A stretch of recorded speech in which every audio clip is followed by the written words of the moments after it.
Global happenings today. We communicate. We analyze global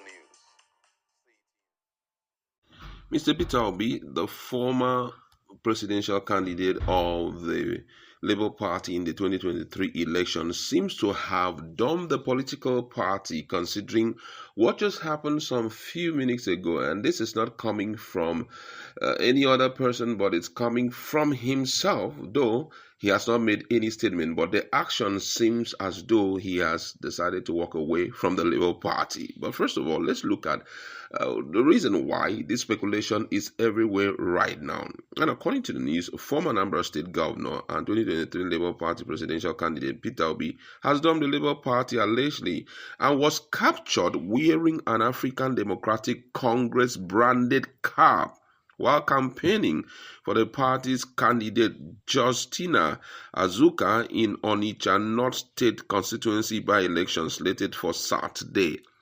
However, Obi has not officially announced his defection to the new party, but sources said Obi will officially join ADC any moment from now. Azuka, who is the widow of the late Labour Party lawmaker for Onitsha North, entered the race under the ADC platform following her husband's killing last December. The slain legislator was abducted on December 24, 2024 along Oguna Obanba Road in inland town Onitsha. Please forgive me if I didn't pronounce that well. While returning home for Christmas, his body was found weeks later at the second Niger Bridge on February 6, 2025. Obi, in a statement posted on his social media pages, called for support for Mrs. Azuka, and in his word, he wrote, "Standing with Mrs. Azuka for Onitsha North constituency, Onitsha North 1 constituency." He said, "Today, I visited Mrs. Justina Azuka, who recently suffered a tragic and gruesome loss of her husband, Honorable Justice Azuka, at the hands of kidnappers. In the face of this unimaginable pain, Mrs. Azuka has chosen the path of service, stepping forward to contest the Onitsha North constituency 1 seat in the House of Assembly to serve the remaining 13 months of the late husband's tenure. She is a young mother of 3, the eldest just 7 years old and the other only 5 and 3.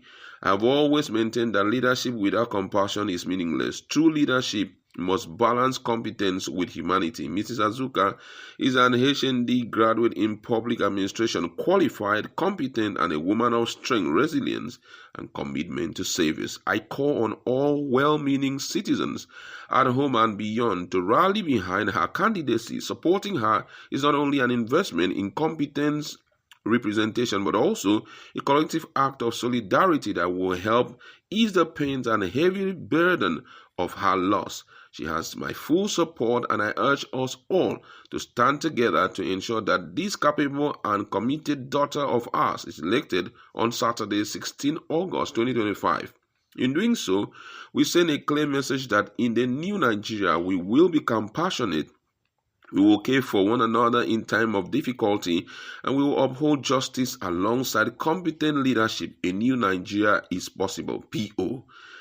Peter Obi is part of a coalition of opposition politicians who have united under the African Democratic Congress (ADC) to challenge President Bola Ahmed Tinubu in the 2027 election. The alliance has pledged to strengthen the party structure and uphold the principle that the organization's collective interests must outweigh the influence of any single individual regardless of their elected offices. A lot of reactions have been coming in respect to this. Most people say they are disappointed in his actions and all of that.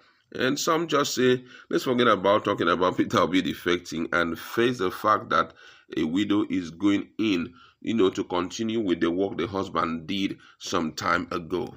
My colleagues in the house, and we just want to talk about this. Even though other people are focusing on something different, others are misinterpreting it. This is a pointer to the fact that Peter Obi has moved on. Some believe that nothing would have been wrong if Peter Obi still did not get the cap of ADC, did not put on the cap, but just declare his support for the woman. But what's your standpoint on this? Well, I noticed that we are actually losing the focus. The focus here is the fact that Peter Obi looks beyond leadership, looking at compassion. Now, if you want to go with the issue of ADC cap and the rest, he saw a competent hand in another party and said to give the support to this woman. But what does the Constitution of Labour Party provide when it comes to cases like this? And what does the Constitution of PDP provide when it comes to cases like this? Now, let's get real here. What is good for the goose is good for the gander. I knew that when Wike started this, new precedence of being a PDP in the morning, APC in the night. After the war, became a PDP APC party. Where we now have a party like PDAPC, APC, PDP becomes intermarried. What were you thinking? There was no, even the courts even made it look as if it was even not insane. But, so, for the fact that he did that does not justify people getting involved in anything called anti-party activity, because all the parties are totally against this. Now, first of all, before we continue, in the United States of America, despite the fact that the Democrats and the Republicans, they fight each other, there had never been a time where a Republican person, because of compassion, decides to support decides to support a Republican. Okay, I'm just trying to imagine if this woman went to the platform of APC to go for that position, does it mean Peter Obi would have also supported her? Okay, that's why I like the Constitution. When the law is enacted, it was enacted without favorism. It was enacted to govern and to guide each and every citizen. You shouldn't be saying that because Peter Obi is a nice guy, he is always obedient, he's always obeying, observing the law, and other people will commit crime and get away with it. And he sees something that really, yes, in the law, in the eyes of the law, it could be called a crime, but not as terrible as the other crime. They say, hold him, he's a criminal. What some of these politicians who have been practicing PDAPC is doing, or have been doing till now, is to bring some level of confusion and anarchy in political party system. And when they were shouting to PDP stalwarts, please do the needful. If you need to, now anti-party is normal. It is no longer, though it is constitutionally not right, it has become normal in political spaces. So if you can't do anything to people like Nyesom Wike and the likes, who have showed strong, even Erufai is in SDP, he is also in a ADC. Everybody has started playing it and it has become normal. And when it comes, if it gets to this level in the area of politics, then other areas are coming. Okay, look at what's happening in the aviation sector in Nigeria right now. Guam 1 just fairly recently was banned because of the altercation it had, security breach it had in the airport. But today, Guam 1 is being given ambassadorial position to become the face of security in aviation. Wow, as in something that should even be frowned at. What are you telling Nigerians that, okay, because it's a big name, if you err, there's a way we can pamper you. It's wrong.